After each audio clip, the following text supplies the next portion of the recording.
Olá, prazer mais uma vez estar com vocês, no meu, no seu, no nosso Ribeirão em Movimento, há mais de 10 anos no ar, levando informação, boas entrevistas e, claro, sempre trazendo para você o que é de melhor em Ribeirão Preto, o que movimenta a cidade. E falar em movimento é falar em saúde, e falar em saúde é falar em vacinação. Dia 8 de novembro agora é o dia D da vacinação e está comigo aqui ela, que é subsecretária da Vigilância em Saúde aqui em Ribeirão, vai falar sobre o dia D da vacinação. Vou falar doutora também, porque para mim é a doutora Luzia Márcia Romagnoli, que vai falar sobre essa importante vacinação que vai acontecer agora dia 8. É isso mesmo, querida? Isso mesmo. Agora, no próximo sábado, nós vamos estar com todas as salas de vacina, são 38, com equipes exclusivas, prontas para atender toda a população. Claro que o nosso foco no sábado, nós estamos chamando dia D de vacinação contra a dengue e HPV. Porém, claro que nós vamos atender todas as pessoas que forem e também fazer a vacinação para qualquer uma das vacinas do Programa Nacional. Ô, Luzia, você falou da vacinação da dengue. Muita gente ainda não conhece, é uma coisa até nova. Como funciona essa vacinação da dengue? A pessoa é vacinada e se o mosquito picar, ela não fica doente? Não, a questão da vacina contra a dengue, hoje nós temos uma vacina, né, de vírus vivos atenuados. Ela consta de um esquema vacinal com 2 doses. E quando, no caso, os adolescentes são vacinados, existe uma proteção para a evolução de casos mais graves. Então, todos os estudos de proteção dessa vacina, os resultados apontam para uma menor internação, uma menor evolução para casos graves. Que é a hemorrágica. Então, sim, hoje a gente chama de dengue grave, né? Porque nem sempre a dengue grave, ela vem com hemorragias. Então, a grande questão da vacinação, claro, é proteger contra a doença e principalmente proteger quanto à evolução grave. E no caso, essa vacinação é só para adolescente da dengue? A vacina que nós temos, ela é licenciada de 4 anos a 60. A 60. Porém, no Brasil, o Ministério da Saúde, por conta de número de doses disponíveis que o Ministério conseguiu adquirir da indústria, né? A vacinação está para a faixa etária de 10 a 14 anos. Então, se tiver, além dessa faixa etária de 10 a 14 anos, algum segmento da área da saúde, professores não podem se vacinar com relação à dengue? Nesse momento, não é contraindicado, né? Se eles estiverem entre essa faixa etária que eu disse que a vacina está licenciada, poderão ser vacinados, mas não na rede pública. Não na rede pública, o Ministério da Saúde, a recomendação de 10 a 14 anos. Por quê? A grande problemática da doença, né? Por que o Ministério ele colocou de 10 a 14? Porque é uma faixa etária que o Ministério da Saúde vem monitorando e que nós tivemos uma apresentação da doença, uma forma mais grave. Então, nós internamos muitos adolescentes e tivemos evolução para dengue grave nessa faixa etária. A Organização Mundial da Saúde recomenda para os países de 6 a 16 anos. E isso está muito também direcionado pela produção mundial dessa vacina. Então, é uma vacina japonesa, né? Ela é fabricada no Reino Unido e a própria indústria não tem os milhões de doses necessários para atender todos os países que querem comprar. E tem alguma estimativa de produzir aqui no Brasil essa vacina? Sim, nós já temos uma vacina pronta no Instituto Butantan, que está nesse momento fazendo todo o processo junto à Anvisa para licenciamento da vacina. A expectativa é que essa vacina, a partir de 2026, a gente já tenha a vacina. Então, nesse sábado, 38 postos de vacinação, o dia D da vacinação vai ser a vacina da dengue, de 10 a 14 anos, é isso, né? É isso. A faixa etária. E tem também o HPV. HPV. Mas ainda falando da dengue, eu queria chamar a atenção, porque aqui no nosso município, nós já conseguimos vacinar, nessa faixa etária de 10 a 14 anos, 80% dos adolescentes. Porém, o que nós estamos vivendo? Muitos tomaram a primeira dose, né? Nós já vacinamos mais de 32 mil adolescentes, porém eles não estão retornando para a segunda dose.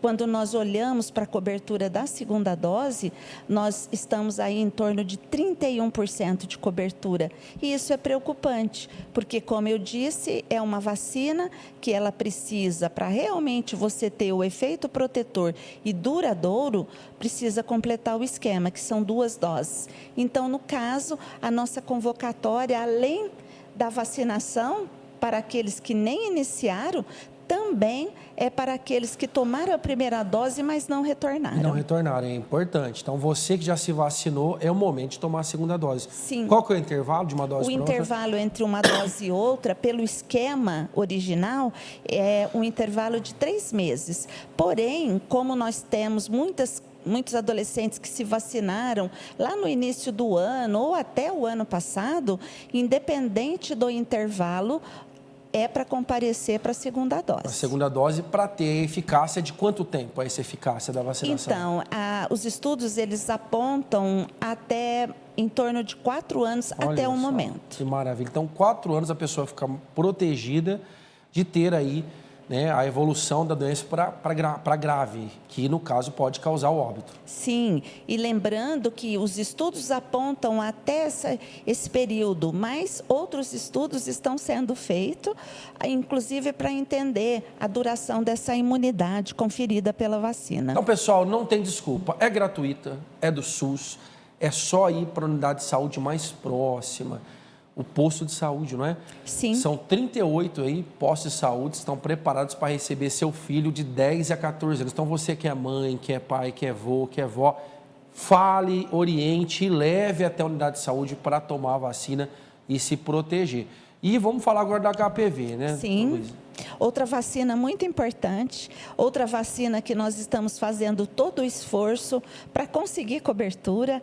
Até o momento, para meninas, nós temos uma cobertura um pouco melhor, que nós, pelo Programa Nacional de Imunização, essa vacina está no calendário de 9 a 14 anos.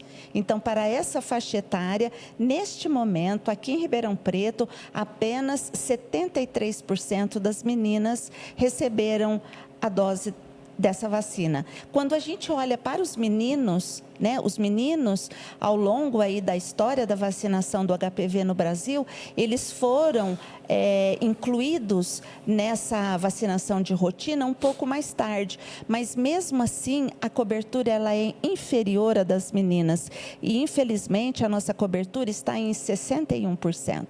Lembrando que é uma vacina altamente eficaz, né? Ela protege contra 4 sorotipos e tem muitas dúvidas das famílias se o menino também precisa tomar vacina. Então, a gente reitera, né? Reorienta, que é muito importante, tanto para meninas quanto para meninos. E o que é o HPV? O HPV é o vírus, né, o papiloma vírus. Ele é um vírus que também é de transmissão sexual e ele está presente, ele hoje, segundo as pesquisas, ele está muito como causa, ele causa uma infecção no organismo e ao longo do tempo, essa infecção ela pode provocar até tipos de cânceres, tanto na mulher, como câncer do colo, do útero, como nos meninos, câncer de pênis, câncer de orofaringe. Então, é muito importante que se atentem para a importância dessa vacinação e que façam. E a grande questão, o Ministério da Saúde, entendendo a importância dessa vacinação e também tentando resgatar aqueles adolescentes que já completaram 14 anos, mas que não tomaram a vacina, o Ministério da Saúde lançou essa campanha, né, para a gente resgatar esses adolescentes. Então, além dessa faixa etária de 9 a 14 anos, nós também vamos vacinar os adolescentes de 15 a 19. E esse é um importante chamamento para aqueles adolescentes de 15 a 19 que não tomaram a vacina ainda e que agora, até o mês de dezembro, está disponível para aplicação. Para aplicação. Então, é importantíssima também, porque essa é uma doença que pode desaguar no futuro. Sim. Com 40, 50 anos aparecer. Com certeza. Né? A infecção HPV. O HPV é um vírus que ele pode ficar no nosso organismo e ele pode provocar ao longo do tempo toda a questão aí da degeneração e ser o causador de cânceres. Olha só, então é importantíssimo. Então, vamos falar de 10 a 19 anos, pode ir para a unidade Perfeito. de saúde. Não é? 10 a 19 anos, pode ir para a unidade de saúde para tomar também a vacina da HPV. Mas e quem tem mais de 19 anos e não tomou a vacina da HPV, pode tomar? Pode tomar. Essa vacina ela está licenciada hoje até 46 anos. Inclusive, para alguns casos especiais, ainda o SUS fornece a vacina, né? Mas para a maioria das pessoas, para a população geral, pelo SUS, de 9 a 14 anos. É a faixa, é o que eu digo, né? O Programa Nacional de Imunização no Brasil é um programa muito completo. Então, nós iniciamos essa vacinação há muitos anos e nós estamos ampliando a cada ano, né, de tempos em tempos, ampliando essa entrada de novos grupos, de nova faixa etária. Olha só, então é importantíssimo, até agradecer aqui a Gabriela Yamada, jornalista lá da Secretaria, né, que fez essa intermediação para que você pudesse estar aqui, Luzia. E ela comentou dessa questão do câncer de laringe, né? O câncer que é o HPV que causa, que é um câncer que é perigosíssimo e afeta até a voz, né? Sim. Afeta até a voz. E a causa não é só o sexo, vamos falar assim, na forma habitual, né? O sexo ali na sua, né, integralidade. Mas o sexo oral, por exemplo, é um grande disseminador, por exemplo, do HPV, né? Sim. Sem proteção. Nós consideramos essa doença, ela é uma doença também de transmissão sexual, né? E por isso a importância aí dessa faixa etária. Dos 10 a 19 anos, todas as unidades aí de saúde, as 38 unidades, está disponível. De que hora vai ser, Luzia? Então, nós vamos começar a partir das 8 horas e vamos até as 4h30. Não vamos fechar para o almoço. A nossa expectativa é vacinar um grande número. Para você ter uma ideia, de 15 a 19 anos, nós acreditamos que tem aí um quantitativo de quase 10 mil jovens ainda não vacinados. Então, por isso o nosso esforço, por isso a importância aqui desse chamamento, dessa convocação e também das escolas. Claro, né? Aproveito para pedir para cada um que nos ouve também ser um disseminador dessa informação, que ela é uma informação fundamental, né, e essa proteção que as vacinas conferem e agora com esse foco nessas duas vacinas. Agora sim, aproveitar que você está aqui, Luzia, você trabalha há quanto tempo nessa área de vacinação, de prevenção? Há muitos anos, mais de 30. Mais de 30 anos. De um tempo para cá, se começou a disseminar muitas fake news, campanhas, né, anti-vacinas, até isso no mundo inteiro. Hoje mesmo, por curiosidade, minha mãe estava mostrando para mim uma moça jovem que morreu de infarto. Sim. E aí ela veio comentar, eu acho na humildade, as pessoas às vezes comentam, isso aí é a vacina que causou, foi a vacina do Covid. Então eu acho importante sua presença aqui também para disseminar, né, a verdade, né, que seja, de certa forma, esclarecido que vacina de Covid não é uma vacina causa infarto, né, porque isso tem uma capacidade de se prolongar e as pessoas ficam com medo muitas vezes e por isso é importante sua presença aqui também. Com certeza. Eu acho que esse movimento das fake news, ela trouxe para nós, né, para a população geral, assim, um grande prejuízo. Principalmente nas coberturas vacinais, o Brasil era modelo para o programa. O nosso programa de imunização era modelo para o mundo. E hoje nós temos, assim, para você ter uma ideia, aqui em Ribeirão Preto, das 8 vacinas para o primeiro ano de vida, apenas uma nós estamos com cobertura acima de 90%. Para as outras, até o momento, nós estamos com cobertura de 80%. Nós já chegamos a 95%, 96%.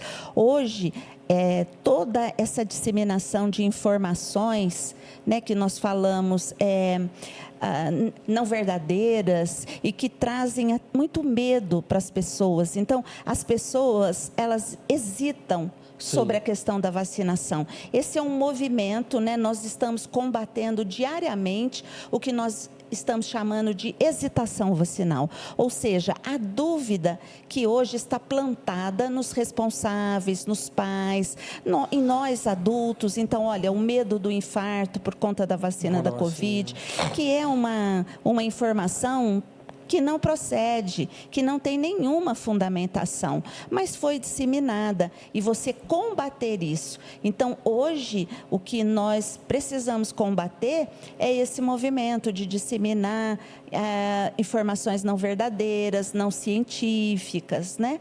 E com isso causar essa baixa nas coberturas que colocam em risco a volta de doenças que até o momento estavam sob controle. Exatamente. Então, eu vou colocar como exemplo o sarampo, que nós estamos agora nos Estados Unidos, Canadá, Argentina, Bolívia, estão vivendo surtos de sarampo.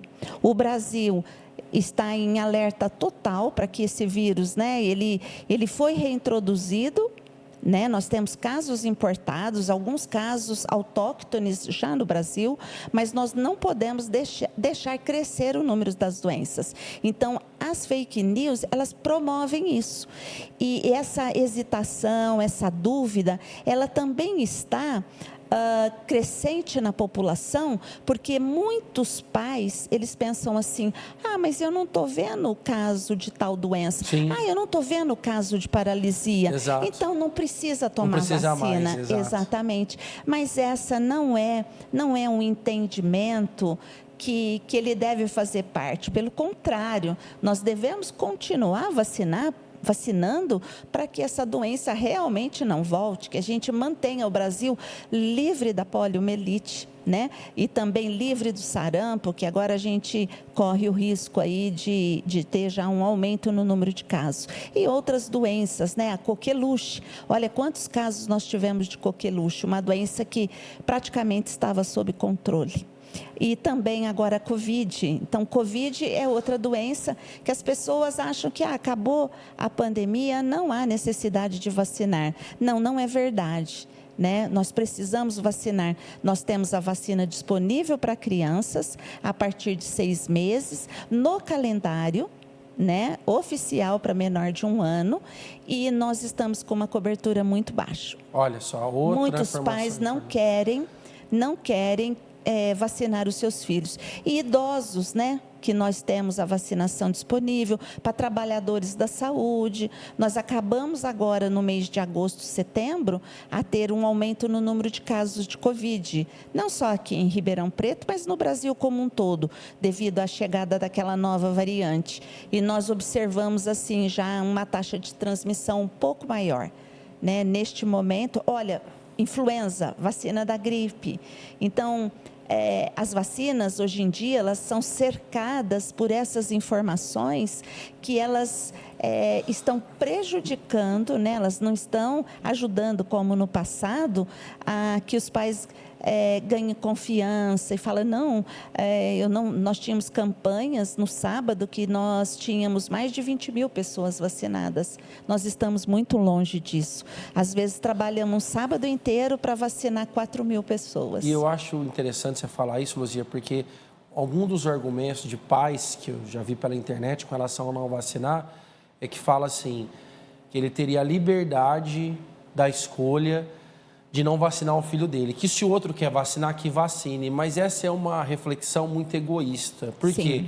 Porque não vacinando o seu filho, você, além de estar colocando a vida dele em risco, coloca das outras pessoas também, de certa forma. Com porque certeza. É uma prática coletiva a vacinação. E ela só tem a sua eficiência com mais gente vacinada, né? Então, assim, é uma irresponsabilidade, uma falta, né, de compreensão, uma ignorância que, com certeza, às vezes, a forma que vai levar ele a compreender isso é a forma mais dura, com o filho ficando doente ou até perdendo o filho aí por uma doença dessa. Com certeza, acho que perfeito.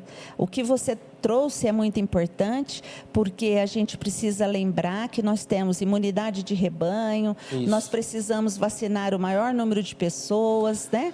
Para que também, conseguindo vacinar o maior número de pessoas, a gente até protege aquele que não Sim. quer vacinar. Isso é válido para algumas doenças, que a gente consegue fazer a imunidade de rebanho, ou seja, vacinar o maior número de pessoas. Mas a gente sempre tem que lembrar o que você falou, né? A vacinação, ela tem não só o objetivo da proteção individual, mas quando eu vacino meu filho, eu também contribuo Claro. para que aquela doença não acometa ninguém. Exatamente, é uma responsabilidade Né? coletiva. Social. Exato. Agora, se a pessoa morasse numa ilha deserta com a família, até teria sentido, mas não é o caso, né? Você está vivendo em sociedade e precisa ter essa responsabilidade. E nós já tivemos situações onde pessoas que não tomaram vacina foram acometidos, né?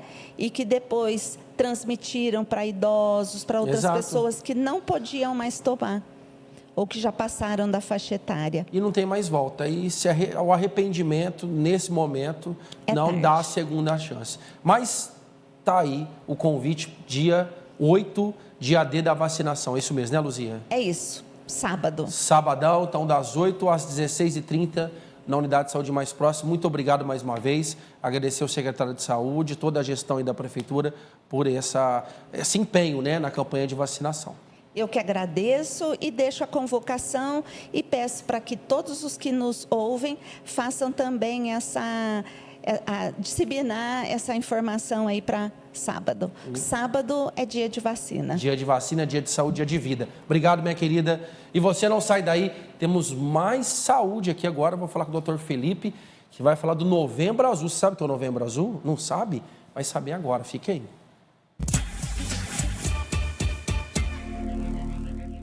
Voltamos e agora vamos falar do Novembro Azul. O que é o Novembro Azul? Está aqui ele, que já esteve aqui no nosso programa em outros momentos, para falar de saúde também, e vai falar dessa importante data, que é o mês inteiro, né, doutor Felipe Barufaldi? Prazer ter você aqui novamente, tudo bem? Tudo bem, o prazer é meu, obrigado pelo convite. É sempre um prazer falar desse tema tão importante aí para a população. Esse é o padrão de beleza externa do nosso programa, para aumentar a audiência. O homem está daquele jeito. Eu precisava alcançar, o dia que eu alcançar esse patamar aqui, meu programa vai ser o mais assistido. Está entre os mais, mas não o primeiro ainda não, mas conto com você. Mas para falar Novembro Azul, doutor Felipe, esse é o mês daquele exame dos homens, é isso? Não só isso, né? Inclusive, as minhas falas geralmente são para desmistificar um pouco o mês de novembro atrelado somente ao exame do toque retal. Isso acaba até afastando alguns homens que ficam com medo de procurar ajuda e tal. Então, assim, o exame é um detalhe perto da grandiosidade, né, do mês de novembro aí para saúde masculina em geral. E não é só câncer de próstata. É prevenção de doenças na população masculina, né? Então, acho que a gente precisa desmistificar um pouco esse exame, né? Que não deve ser um motivo para os homens afastarem-se do consultório. Então, não é só sobre a questão do câncer de próstata. Novembro Azul é um mês também para o homem procurar ali fazer todos aqueles exames que são pertinentes ali à sua saúde, é isso? Exatamente, né? A campanha voltou-se mais para o câncer de próstata, que é um câncer muito prevalente na população masculina, mas não é só o câncer de próstata que é importante para conscientização e prevenção de doenças na população masculina, né? Hoje em dia a gente sabe que as doenças cardiovasculares matam muito mais, por exemplo, do que o câncer. Então, a gente precisa focar mais também na hipertensão, no diabetes, na obesidade. Então, tudo isso tem que ser foco da campanha também no Novembro Azul, que atinge muitos homens, que morrem muito mais cedo do que as mulheres, inclusive. E isso se deve também, além do fator genético, talvez à resistência do público masculino em fazer os seus exames, doutor? O senhor acredita? Sim, culturalmente, o homem, ele não busca ajuda, né? Ele sempre foi estimulado a ser o sexo forte, né? E, eu não fico doente, eu não preciso de médico, eu não preciso de diagnóstico, eu não quero saber se eu tenho doença ou não. Então, essa cultura precisa acabar um pouco, porque os homens realmente morrem mais do que as mulheres. Então, a gente precisa cada vez mais conscientizar a população masculina a buscar o urologista, buscar o médico para poder fazer seus exames, aí, principalmente a partir dos 40 anos, investigar diabetes, investigar hipertensão e tudo mais. O ideal seria, para quem está nos assistindo, é fazer que exame, assim, vamos falar assim, uma vez por ano, qual exame seria o ideal, o básico ali para quem está em casa poder fazer e ficar, vamos supor, tranquilo, assim? Sem falar em câncer de próstata, Claro. Eu acho que a partir dos 40 anos é importante fazer glicemia, né? Colesterol, triglicerídeos, aferir aí as doses das vitaminas, vitamina D, vitamina B12. A gente acaba esquecendo tudo isso, né? Tireoide é muito importante a gente investigar, ver se está tudo bem com a tireoide, porque muitas vezes os homens vão fazer os exames deles justamente a partir dos 50 anos. Aí a primeira consulta com o médico é aquela consulta com o urologista. Então, eu já peguei vários pacientes desse jeito e eu acabo pedindo tudo. Então, eu faço realmente uma investigação mais a fundo aí da questão da saúde para investigar outras doenças também. É importante, pelo menos uma vez por ano, fazer esse check-up, né? Procurar o médico da sua confiança. Agora, o exame no caso do diagnóstico do câncer de próstata, qual que é a idade? É 40, 45? De acordo com a Sociedade Brasileira de Urologia, a partir dos 45 anos, os homens que têm histórico familiar, né, de pai ou irmão, né, um familiar de primeiro grau, ou que são da raça negra, que tem uma prevalência maior de doenças mais agressivas, eles devem começar o exame, né, de rastreio com o PSA, que é o exame de sangue, e também o exame físico, que é o toque retal, anualmente. Então, a partir dos 45 anos.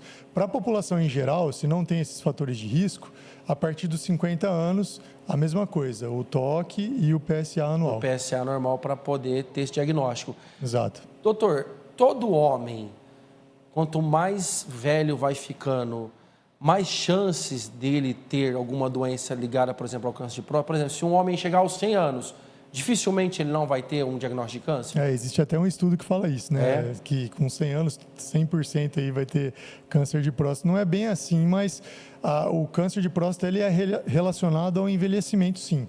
Então, com o passar da idade, as chances do paciente desenvolver o câncer de próstata aumentam.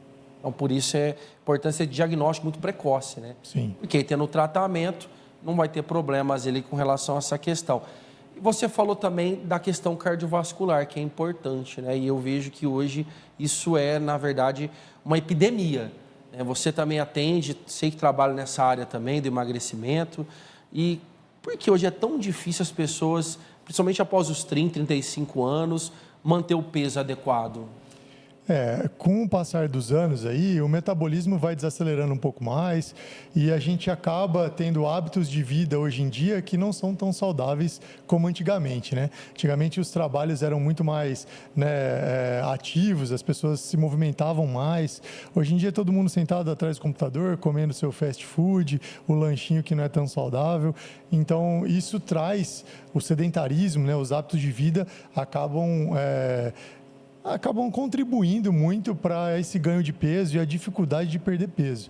Então, se ao longo da vida toda o paciente foi sedentário, dificilmente ele vai conseguir, né, acelerar o metabolismo depois dos 30, 40 anos. Ele vai acabar desenvolvendo aí um quadro de obesidade e isso culmina com outras doenças também, né? Diabetes, hipertensão, né, dislipidemia. Então, isso precisa ser combatido lá atrás, né? Na adolescência, estimular o esporte, né? E acabar criando o esporte como um hábito de vida também.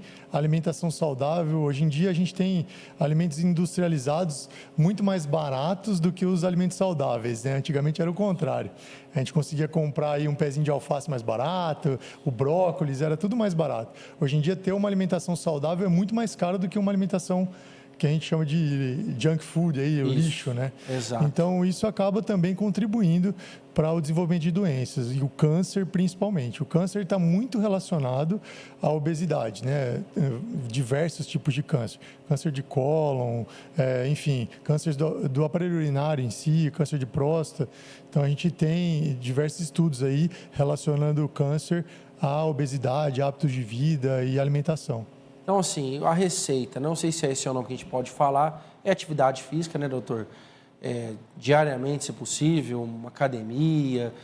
caminhada, uma atividade física tem que fazer, alinhada a uma alimentação adequada, balanceada, e, claro, também você procurar aí o médico, né, procurar fazer os exames. Esse seria o caminho aí adequado aí para uma qualidade de vida, vamos falar assim, né, evitar coisas mais graves. Essa é a famosa receita do sucesso, né? Sucesso. É difícil seguir tudo à risca mesmo, mas hoje em dia a gente tem muitas ferramentas que ajudam, né? Hoje em dia a gente está vendo aí uma febre no emagrecimento com as medicações que estão surgindo, que são muito eficazes, né? Tem medicações aí que estão sendo comparadas com a cirurgia bariátrica para perda de peso. Então a gente precisa usar dessas ferramentas para combater realmente a obesidade, né, de uma maneira mais agressiva. E eu acabei fazendo isso no consultório porque os pacientes me procuravam, às vezes, com a testosterona baixa, né, e queriam melhorar a libido e tudo mais. E você vai investigar, é o sedentarismo, é o sono que não está adequado, é uma apneia do sono, é a obesidade. Então, eu acabei fazendo isso porque eu perdia muitos pacientes que eu falava assim, vai lá, vamos treinar, vamos fazer atividade física, precisa emagrecer, vai lá no endócrino. E acabava que o paciente perdia o segmento comigo. Hoje em dia eu trago ele muito mais para mim e acabo fazendo todo o processo aí. O paciente emagrece, melhora a testosterona, melhora a libido, né? Inicia a reposição hormonal quando precisa. E isso tudo traz um sucesso maior para o combate aí à obesidade e às doenças que vêm junto com ela. Agora você falou de algo importante. Muitas vezes o homem se sente cansado, não tem mais a libido, né, a estafa. Isso pode muitas vezes ser investigado como uma questão da consequência da testosterona baixa, né? Sim, a testosterona ela está envolvida sim no bem-estar, né? Na questão da disposição, na libido. Então, o hormônio ele tem essa característica nos homens principalmente, e quando o paciente chega com essas queixas, né, relacionadas à perda de massa muscular, às vezes a obesidade central, que é o aumento da gordura abdominal, enfim, indisposição, isso tudo tem que ser fator para você pensar numa queda da testosterona e investigar isso com exames laboratoriais. E aí, se for o caso, acabar ou repondo a testosterona quando tem indicação, ou combatendo aí a obesidade, né, de uma maneira mais agressiva para melhorar esses níveis de testosterona. Não é só repor testosterona para todo mundo, né? A gente precisa e tem ferramentas para atacar um pouco mais os outros fatores aí. Mas a tendência com o homem ficar mais velho, a testosterona também é baixar, doutor? Nem sempre, viu? Nem eu sempre. Tenho pacientes aí, eu até postei um dia desses, aí eu estava atendendo um paciente lá no norte de Minas, que às vezes eu vou atender lá, e o paciente tinha 89 anos com a testosterona de 900. Nossa. Eu até postei porque isso não é comum, né? Os pacientes mais velhos, eles acabam tendo hábitos um pouco mais sedentários, e isso não é a realidade de todo mundo, mas é a maioria, né? Então, o envelhecimento é um fator de risco, sim, para a queda da testosterona, mas não é regra para todo mundo. E existe pessoas que vão ter que repor o resto da vida ou não? Tem como voltar à normalidade? Depende caso a caso, assim, certo. Mas quando a gente admite que o testículo não está produzindo mais, que entrou num quadro de falência testicular mesmo, esse paciente tem que repor para sempre, provavelmente, né? Mas existem casos que são casos que estão ligados ao metabolismo. O paciente às vezes está mais gordinho aí, né, está sedentário e muda o estilo de vida, repõe por um tempo, emagrece, melhora, a gente consegue às vezes tirar e o paciente voltar a produzir a testosterona adequadamente. Natural. Agora tá uma moda das canetas, né, que ajuda muito aí na perda de peso. Mas eu estava vendo algumas pesquisas, doutor, que cerca de 70% retomam ou até dobram o peso quando para o tratamento, né? Porque enquanto ele está tratando ali, ele tem a inibição ali da fome, ele diminui bastante, mas depois ele retoma. Como fazer para que depois do tratamento a pessoa continue mantendo o peso, não dobre? Porque eu já vi até pessoas mesmo que até depois da operação também, né? Da operação. Sim. Então, como que foi? É difícil, não é, doutor? Não é fácil. O que você falou é muito importante, sim. Até depois da cirurgia bariátrica, a gente vê que tem pessoas que ganham o peso novamente, né? Porque não adianta confiar tudo em uma medicação, né? A gente precisa ter a consciência, usar a medicação para poder mudar hábito de vida e conseguir depois, com essas mudanças de hábito, manter uma dieta saudável, um exercício físico regular. Então, depois que o paciente emagrece com qualidade, né, sem perder massa muscular, fazendo atividade física, com o uso das medicações, ele cria uma consciência corporal, ele entende o quanto é difícil fazer uma dieta e ele percebe que isso tem um preço. E essa consciência é que faz o paciente manter realmente uma dieta, atividade física e hábitos de vida. Então, não é só a medicação. E não existe esse efeito rebote da medicação. Não tem efeito rebote. Não tem esse efeito rebote. Ah, eu perdi peso, mas eu vou ganhar o dobro. Não é assim. Então, na verdade, é que o paciente não mudou o estilo de vida, não mudou a dieta, acha que come direito, mas não come, e acaba ganhando peso novamente. Sabota muitas vezes, né? Exatamente. Então, é preciso ter essa consciência. E também tem pacientes que precisam, às vezes, usar a medicação por mais tempo mesmo, né? Ah, eu preciso fazer dose de manutenção da medicação? Talvez sim. Ah, mas para a vida inteira? Talvez sim, né? Porque tem gente que... Eu vi um vídeo muito engraçado esses dias de uma pessoa falando assim... Cara, eu tomo não vou falar o nome da medicação para não fazer propaganda, mas eu tomo uma medicação aqui para sempre, eu vou tomar para sempre. Tem gente que fuma para sempre, né? Tem gente que bebe para sempre. Por que eu não vou tomar uma medicação que faz bem para o meu organismo, que melhora o meu risco cardiovascular, né? Que traz um benefício estético? Por que eu não posso fazer isso para sempre? É lógico que com orientação, né, com supervisão, acompanhamento. Exames. Não é para ser banalizado. Não, mas... E às vezes a pessoa tem que tomar para evitar tomar remédio também, porque às vezes a pessoa não tem um controle, acaba se tornando diabético e é para a vida inteira mesmo, né? Vai tomar uma medicação a vida inteira. Por exemplo, eu tomo atenolol para pressão e há muitos anos já, né? E com certeza o fator corporal favorece tudo isso. E não tem jeito, né, doutor? As pessoas hoje têm que incluir na sua agenda a atividade física. Tem que ser algo que não pode sair mais da sua agenda. Faz parte, como escovar os dentes, dormir bem. Agora, você falou uma coisa interessante, né? Que eu fui procurar também um médico para apneia e muitas pessoas têm essa dificuldade de perder peso devido à apneia também, né? Sim, sem Nem dúvida. sabem, muitas vezes. A apneia do sono é uma doença também muito relacionada à obesidade, né? E também deve ser combatida porque está relacionada à queda dos níveis da testosterona, está relacionada à hipertensão arterial sistêmica. Então, a gente precisa, sim, investigar o sono, ver se o paciente está dormindo bem, procurar um especialista, né, no assunto. Eu sempre encaminho meus pacientes aí para uma colega que é extremamente competente, que é a doutora Tabata, se estiver me vendo aí, né? Que é uma pessoa que me ajuda muito nos tratamentos e ela estuda sobre sono, né, praticamente, para melhorar a qualidade de vida dos pacientes e trazer saúde, né, melhorar a hipertensão, diabetes e tudo mais. Exatamente. Doutor, eu queria agradecer a sua presença. Se você tiver mais alguma mensagem para passar para quem está nos assistindo, é um momento aí também, né, além da questão da saúde, da pessoa procurar, né, fazer o exame e reforçar o Novembro Azul, que, é claro, é o mês que a gente fala da saúde masculina, mas não é só esse mês, é todo ano, né, doutor? Sem dúvida, assim, a mensagem que fica é que saúde é um conjunto de coisas, não é só procurar doença, né? A gente precisa realmente combater fatores de risco, precisa procurar um médico até para ficar mais saudável e não só quando está doente. E falando do câncer de próstata, voltando à campanha Novembro Azul e com, né, um foco, hoje em dia a gente tem tratamentos extremamente eficazes, tem cirurgia robótica, né, que para o câncer de próstata tem sido um sucesso, preservando inervação, diminuindo incontinência urinária e disfunção erétil, que são os medos aí da maior parte da população que se submete ao tratamento, mas que são tratamentos curativos. Na maioria dos casos, os pacientes ficam curados realmente, sem sequelas. Isso é assim, uma evolução tremenda, né, na saúde do homem e a gente precisa buscar o diagnóstico precoce para evitar que a doença chegue a desfechos desfavoráveis, né, como doença metastática, né, e isso acaba sendo difícil de tratar depois no futuro. Se a pessoa fazer o exame, com toda certeza, quantos por cento de chance aí dela não ir a óbito, vamos falar assim.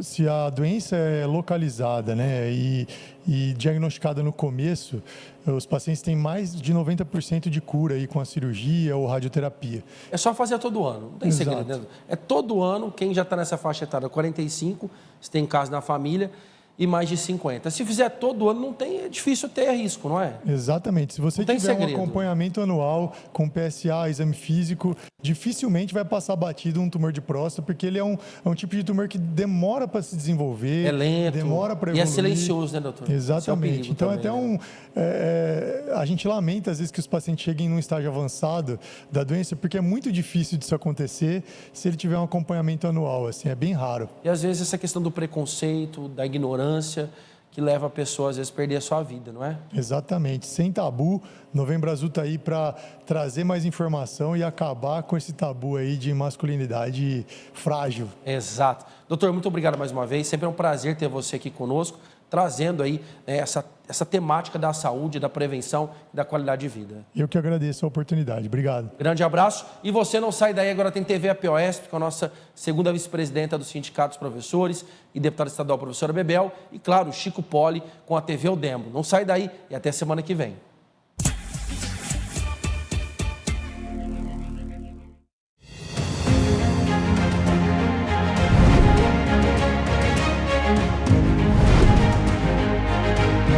Olá, neste programa você saberá como está a luta do Plano Estadual de Educação.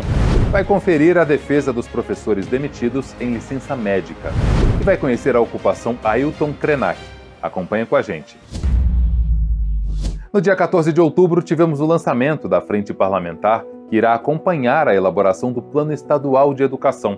No dia 23 de outubro, foi realizada mais uma reunião da Comissão de Estudos para a elaboração do plano. A segunda presidenta da APOESP, deputada estadual professora Bebel, que integra a frente, participou do evento.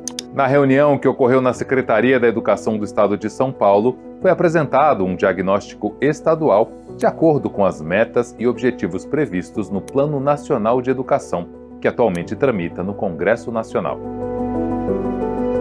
Aqui a gente ainda está debatendo, e um pouco em confronto com o diagnóstico do Estado. Por óbvio, tem pontos que vocês viram da valorização dos profissionais da educação básica, a formação. Há problemas com isso, acho que nós vamos ter problema, a questão da carreira, também. Mas também a gente vê que no ensino técnico profissionalizante, as questões também têm que ser ajustadas. A reunião contou com a presença de parlamentares da Comissão de Educação e Cultura da Alesp, além de representantes de outros órgãos estaduais, como o Conselho Estadual de Educação e a Secretaria de Ciência e Tecnologia.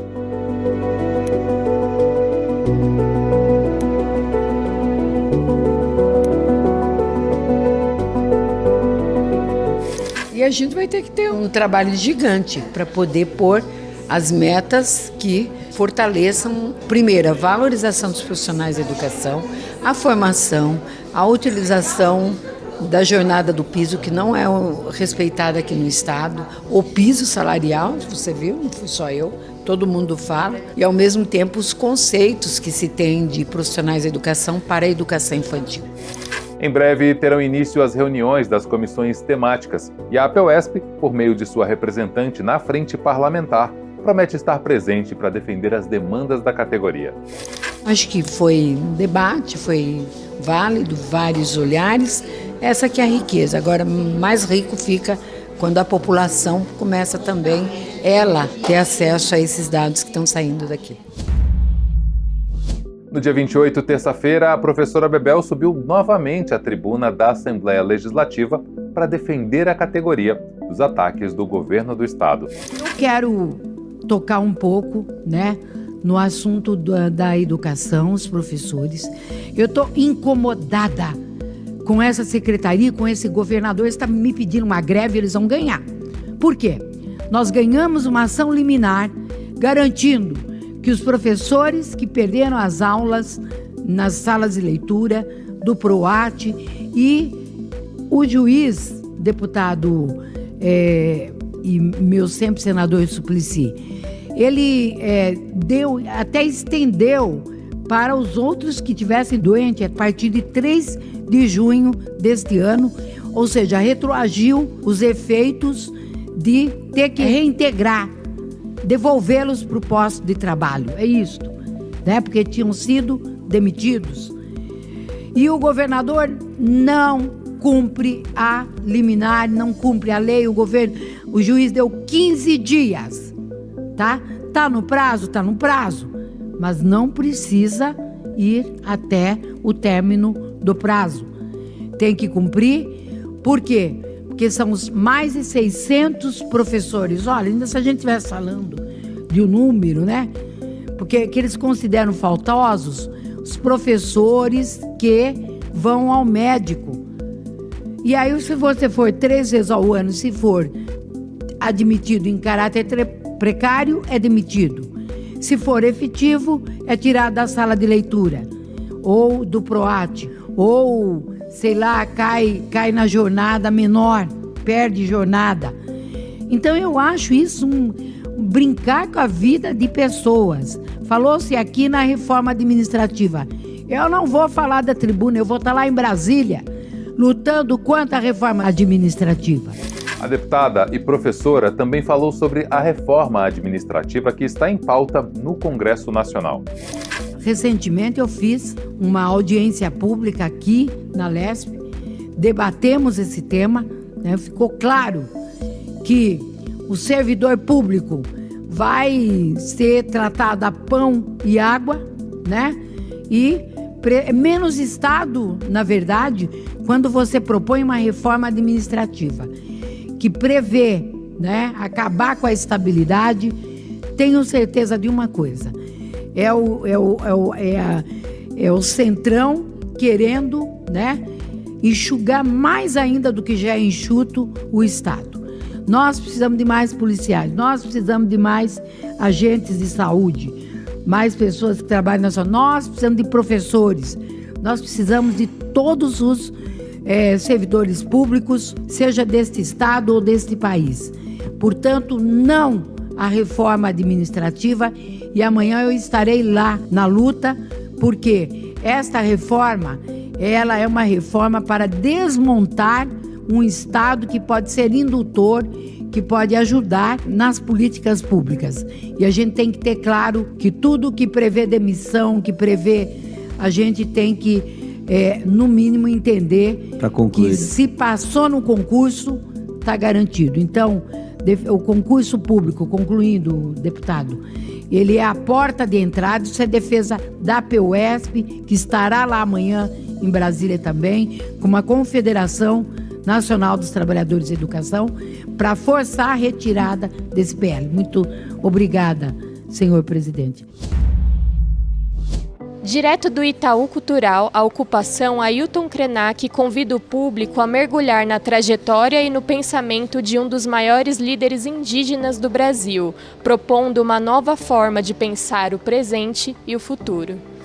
As ocupações, elas têm um papel bastante interessante dentro do complexo exposições, né, no Itaú Cultural, porque ela permite uma imersão na vida, na obra, mas também por meio de despertar outros sentidos quando a gente está aqui. E algo importante também, que é um grande pilar das ocupações, que é uma homenagem a pessoas que contribuíram com a cultura e a arte brasileira. Para essa homenagem ao Ailton Krenak, que é a primeira ocupação que homenageia uma pessoa indígena, e a gente tem a oportunidade de dar uma parada no tempo, entender, pisar direito no lugar, entender que sensibilidades a gente perde com a correria do nosso dia a dia, ainda mais a gente pensando essa cidade como São Paulo, Avenida Paulista, 149, a gente vem de uma calçada muito movimentada, e aí você tem uma proposta de entrar nesse espaço que traz um outro clima, traz uma outra temperatura, uma outra textura, e que faz a gente entrar em contato com a obra de um pensador, de um ativista, de uma pessoa que, quando fala, ela balança um pouco as nossas estruturas de pensamento, se a gente de fato está aberto para essa escuta dele. É uma pessoa muito importante para o movimento indígena e chamou muita atenção uma produção que provavelmente é muito pouco conhecida, que é a produção de artes visuais dele. Então a gente vai ter aqui no espaço diversos quadros que ele pintou, muitas obras dele. O mergulho na pesquisa possibilitou isso, né? Da gente trazer cadernos dele de anotação, entender como que é essa produção de escrita dele, que é muito interessante porque ele vai para as palestras, fala muito a respeito, né, de determinado tema, e aquilo gravado possibilita para ele elaborar, retrabalhar e desenvolver as escritas, né? O processo dele é muito nessa forma, e por isso que às vezes talvez ele não goste de usar a palavra escritor, mas ele é.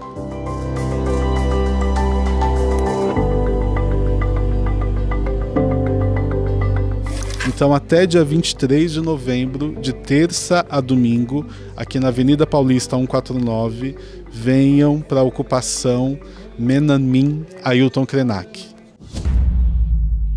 O programa de hoje fica por aqui. No portal e nas redes sociais da APUESP você encontra outras notícias sobre o mundo da educação. Fique ligado e até a próxima semana.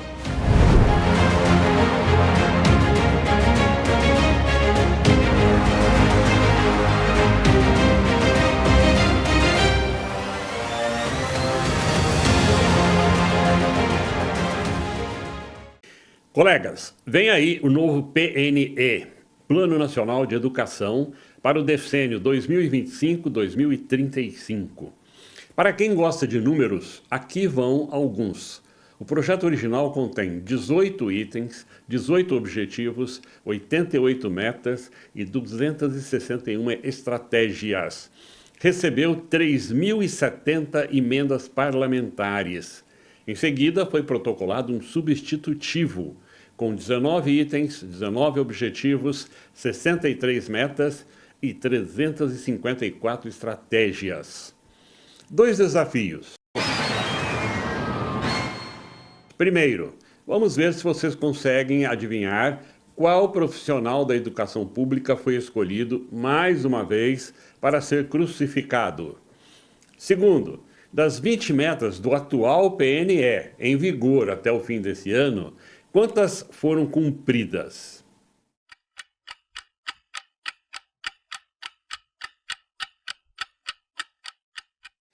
O profissional da educação pública escolhido mais uma vez para ser crucificado foi o diretor de escola. Das 20 metas do atual PNE em vigor até o fim desse ano, apenas 4 foram cumpridas e parcialmente. É incrível como tanta gente opinando, tantas pessoas redigindo e revisando os textos são capazes de desconhecer o básico da nossa legislação e a realidade das nossas escolas públicas. Vamos começar pela famosa gestão democrática na educação pública. Repetindo, é gestão democrática na educação pública e não apenas na escola pública. Ou seja, é mais amplo, mais abrangente, indo da escola até a Secretaria da Educação, passando pelas diretorias ou unidades regionais de ensino, conselhos municipais e estaduais de educação. Em resumo, instâncias colegiadas, associações, fóruns para gestão de políticas educacionais. Porém, por incompetência, comodismo, conveniência ou má-fé, ou tudo isso junto, concentra-se o foco na gestão escolar e, por decorrência, no diretor de escola. Se o foco é a gestão democrática do ensino público, isso já está resolvido na LDB, no artigo 14.